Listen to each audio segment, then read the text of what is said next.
안녕하세요. 예리숲에 오신 모든 분들 반갑습니다.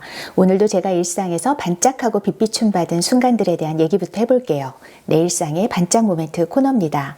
요즘 흑백요리사 시즌2 재밌게 보신 분들 많으시죠? 저도 그랬는데요. 이 시즌1에 비해서 세트의 규모 또 재료가 등장하는 방식 같은 볼거리가 정말 풍부해졌잖아요. 그리고 또 딱 궁금한 시간에 끝내버리는 쫄깃한 편집 방식도 시청자들을 완전히 몰입시키더라고요. 그런데 제가 보기에 정말 업그레이드 됐다라고 느꼈던 부분은 바로 셰프들 한 사람 한 사람의 인간적인 면모를 더 세밀하게 조명했다는 것이었어요. 이분들이 어떤 역경을 딛고 여기까지 왔는지, 그리고 어떤 마음가짐으로 요리에 매진하고 있는지 알게 되니까 더 큰 흥미를 느끼게 됐던 것 같습니다. 그리고 개인적으로 또 굉장히 인상 깊었던 대목 중에 하나는요, 이 셰프들이 흑수저와 백수저 팀으로 나뉘어서 펼쳤던 팀전에서 보여준 리더십과 팔로워십인데요. 제가 즐겨봤던 다른 오디션 프로그램들도 보면 이 좋은 성적을 냈던 팀들은 하나같이 훌륭한 리더십 그리고 또 뛰어난 팔로워십을 보였다는 공통점이 있었거든요. 그런데 흑백요리사 시즌2에서도 그런 점이 여실히 드러나더라고요.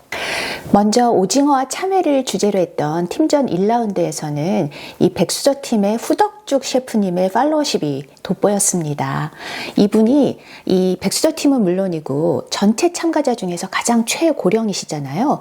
그런데도 한참 후배인 리더의 지시에 대해서 전혀 토를 달지 않고 이 참외 무치기 같은 온갖 잡일을 묵묵히 해내시는 거예요.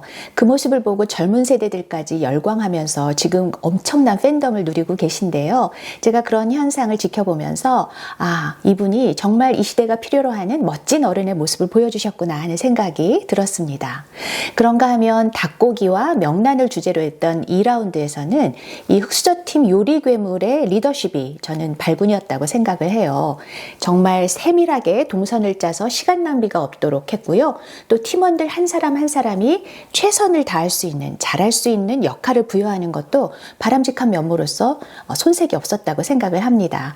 그리고 또 이렇게 팀원들을 지켜보다가 누군가 좀 부족한 힘에 부처하는 그런 모습을 보이면 솔선수범해서 적극적으로 대응하는 모습도 리더다웠다고 저는 생각을 했어요. 그런데 1라운드에 이어서 이 2라운드 역시 백수저 팀이 근소한 차이로 승리를 거뒀잖아요.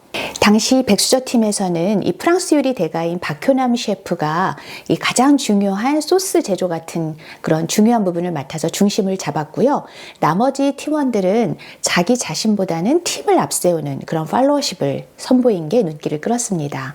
예컨대 사찰 음식의 대가라고 할 수 있는 선제스님만 해도요.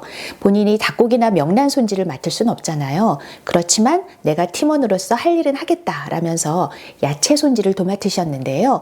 그 과정에서 어떻게 생각하면 작은 위기라고 할 수 있는 메쉬드 포테이토를 완성시키는데 정말 혁혁한 그런 공로를 세우셨어요. 그 삶은 감자가 너무 뜨거워서 팀원들이 쩔쩔매고 있는데 선제스님께서 체에 받쳐서 내리는 정말 신박한 아이디어를 내신 거였습니다. 당시 라운드에서 손종원 셰프의 팔로워십도 정말 돋보였는데요. 무슨 재료를 공수한다든가 아니면 장비를 가져온다든가 하는 그 온갖 잡일을 막 쉴 새 없이 뛰어다니면서 했던 그 대목도 그랬지만요. 마지막에 이 메인 요리인 그 프리카스의 느끼한 점을 잡기 위해서 레몬을 태워서 올리자, 그리고 고명으로 명란을 살짝 올리자, 이런 아이디어를 냈던 것이 저는 정말 신의 한 수가 아니었나 하는 생각이 들었어요. 그러니까 팀의 막내로서 본인에게 주어진 역할은 묵묵히 하면서도 또 보탬이 되는 아이디어를 주장하고 관철시키는 그런 패기도 보여준 것이죠.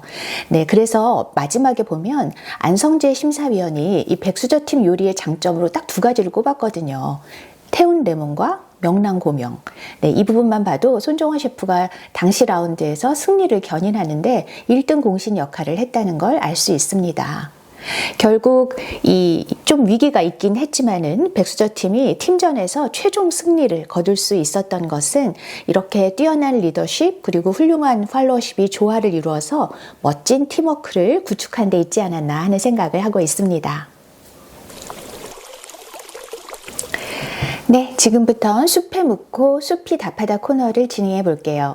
저한테 조언을 청하셨던 많은 분들과의 대화를 간추려 소개하는 시간입니다. 오늘은요, 제가 리더십과 팔로우십을 주제로 기업체에 특강을 나가서 했던 얘기를 소개할까 하는데요. 저는 특강을 나가도 무슨 경영학 책에 나오는 이론을 위주로 소개하는 게 아니고요. 33년 동안 제가 일하면서 겪었던 경험담을 주로 얘기를 해드리곤 합니다. 들으시는 분들도 사회 선배, 인생 선배인 제가 경험을 바탕으로 해서 해드리는 조언을 더 좋아하시더라고요. 우선 팔로우십과 관련해서 제가 자주 드리는 얘기는 밥값을 해야 한다는 겁니다. 회사 생활을 할 때 인간관계, 인성 이런 것도 중요하지만 제일 핵심적인 대목이 바로 일이기 때문인데요. 제가 신입 기자 시절에 선배들이 그런 얘기를 종종 하셨어요. 일 굉장히 잘하고 성격 나쁜 후배, 그리고 성격은 굉장히 좋은데 일을 못하는 후배, 이렇게 둘 중에 하나를 굳이 골라야 한다면 전자를 선택하겠다고요. 그 얘기를 처음 들을 때 솔직히 반신반의했거든요. 그런데 제가 선배 입장이 되고 보니까 이래서 그러셨구나 라는 생각이 들더라고요. 왜냐하면 부서의 실적, 또 회사의 성과 이런 것을 신경 써야 되는 입장이 되다 보면 아무래도 일잘러를 선호할 수밖에 없거든요. 그리고 자기가 맡은 일을 열심히 해내는 모습을 보다 보면 평소에 좀 다른 부분에서 못마땅했던 그런 구석들이 좀 누그러지는 그런 효과도 있기는 하더라고요. 제가 기자 시절에 일했었던 그런 경험담을 하나 말씀드려 보도록 할게요. 어느 날 제가 일했던 신문에서 신문 한 개면을 통째로 다 날리고 새로운 기사로 갈아 끼워야 하는 그런 상황이 벌어졌어요. 그것도 밤 9시가 넘은 늦은 시간에요. 왜 그런 일이 벌어졌는지 구체적으로 말씀드리긴 좀 어려운데요. 아무튼 정말 흔치 않은 그런 일이었던 거죠. 그때 당시에 부장께서 이런 급박한 상황을 누구한테 좀 처리하라고 시켜야 하지 하면서 굉장히 당황스러워하는 기색이 역력했어요.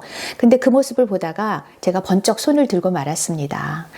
마침 제가 다음날 톱으로 쓰려고 취재해둔 아이템이 있으니까 그걸로 빨리 기사를 써보겠다 이렇게 말씀을 드린 거예요.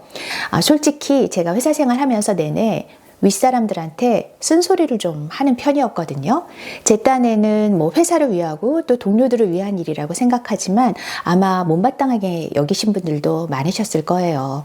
네, 그럼에도 불구하고 제가 부장, 국장 거쳐서 임원까지 할 수 있었다고 말씀드렸는데 아마 그 이유는 신일이 제가 저렇게 듣기 싫은 소리는 좀 해도 밥값은 하는 사람이잖아. 이렇게 다들 좀 너그럽게 봐주신 덕분이 아닐까 생각하고 있습니다. 그렇게 회사 내에서 크고 작은 조직을 이끌게 되면서 제가 실천했던 리더십 중에 대표적인 건 귀를 활짝 열고 후배들 얘기를 들으려고 한 겁니다. 사실 잘못된 방향으로 나가는 많은 조직들의 공통점이 윗사람들만 얘기를 한다는 거잖아요. 그런데 그 윗사람들이 유능하기라도 하면 그나마 다행이죠. 그렇지 않다면 정말 엉뚱한 길로 가겠죠. 하지만 설사 유능하다고 해도 모든 일을 리더가 다 파악하고 잘 알고 있을 수는 없잖아요. 그러니까 동료들 얘기에 귀를 기울일 필요가 있는 거죠. 앞서 얘기한 흑백요리사 팀전에서 팀장인 박효남 셰프가 막내인 손정화 셰프의 귀를 기울였던 것처럼 말이죠. 그런데 윗사람들이 동료들의 얘기에 귀를 기울인다는 게 말처럼 쉽지는 않아요. 또 후배들 입장에서도 선배가 원 없이 얘기해봐 라고 얘기를 하지만 나중에 가서 뒤끝을 보이는 모습을 많이 봤기 때문에 또 이렇게 입을 열어서 얘기를 한다는 게 쉽지 않습니다. 그래서 만약에 여러분이 선배들이라면 아무리 후배들이 쓴소리를 한다고 해도 속에서 열불이 난다고 해도 그걸 끝까지 경청하고 받아들이는 모습을 보일 필요가 있습니다. 제 경우엔 후배 시절에 선배들한테 쓴소리 꽤나 했던 사람이었다고 말씀드렸잖아요. 그러니까 역지사지하는 심정으로 후배들 얘기를 귀 기울여서 경청하려는 노력을 남들보다는 많이 기울였던 것 같습니다.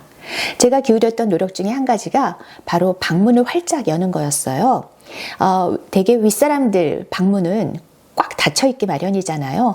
그런데 그걸 똑똑하고 두드리고 후배들이 들어가서 얘기를 한다는 것은 좀 많은 심적인 부담을 느끼게 되는 그런 상황인 것 같아요. 저의 경우에는 국장이 되니까 회사에서 방을 따로 마련해 주었거든요. 그런데 그 문을 닫아놓은 게 아니라 활짝 열어놓은 거죠. 후배들이 오다 가다가 편하게 할 얘기가 있으면 들어와서 하라고요. 그랬더니 어떤 한 후배는 너무 하루에도 자주 찾아오는 바람에 제가 다른 일에 집중할 시간을 안 주는 거예요. 그래서 제가 언젠가 너는 좀 오늘은 그만 오고 내일 와서 다시 얘기하면 안 되겠니? 라고 돌려보낸 적이 있을 정도입니다. 요즘은 스타트업 같은 곳에서는 수평적인 조직 문화를 중시하기 때문에 왜 대표들도 동료들과 같은 공간에서 일하라고 이렇게 하는 경우도 있잖아요. 하지만 대부분 많은 곳들은 아마 제가 다녔던 회사처럼 공간이 분리된 경우가 많겠죠. 네, 그럴 때는 저처럼 문이라도 좀 열어놓는 것이 후배들과 소통하는데 도움이 되는 방법이 아닐까 생각합니다. 네, 오늘도 예리숲에서 함께 하신 시간 즐거우셨나요? 여러분의 남은 날들도 평안하고 행복하시길 바랍니다. 우리는 숲힐링하러 다음 주에 다시 만나요.